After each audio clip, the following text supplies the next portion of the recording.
I was so afraid of losing you, but now I know we don't have to let anything tear us apart. Together, we can face anything." Miguel smiled and hugged her, and in that embrace, everything felt right.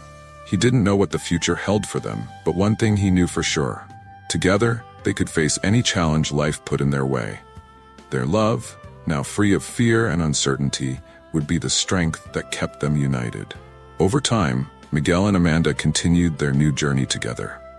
Their love blossomed amid the hardships. However, with each step they took, the shadow of reality grew more present. Amanda was still facing the consequences of her illness, and the highs and lows were becoming more intense. Her battle was far from over, and every day the weight of her physical limitations became more evident. Amanda had already become accustomed to hiding her fears and worries. She made an effort to maintain a facade of normalcy for Miguel, fearing that he would distance himself if he saw how difficult things were becoming. But Miguel, with his attentive and sensitive gaze, knew she wasn't well. He noticed the small changes, the moments of weakness that she tried to disguise with a forced smile. He knew he was dealing with something much bigger than just an illness. He was witnessing Amanda's struggle to maintain her identity amidst the chaos the disease brought.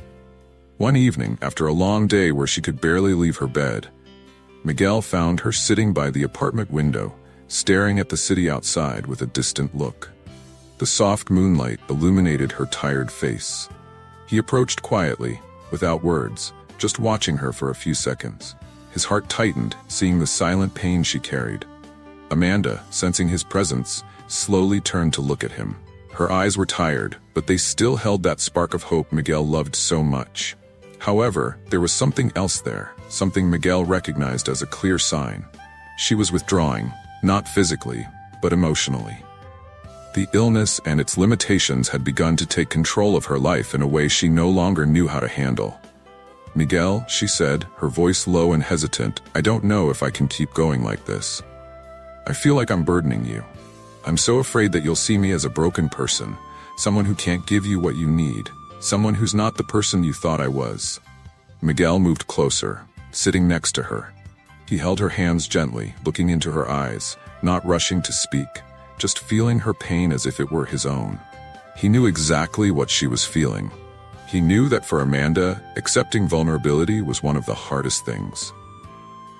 She had always seen herself as strong, independent, capable of facing anything. And now, with the illness taking over her life, she felt like she was losing that strength, and with it, the image she had of herself. "You're not broken, Amanda," he replied softly, "and I'll never see you that way. You're an incredible woman with a strength I deeply admire. And I'm not here because you're perfect, or because you can give me something to compliment me. I'm here because I love you, the way you are. No matter what happens, no matter what you're going through, I'll be by your side."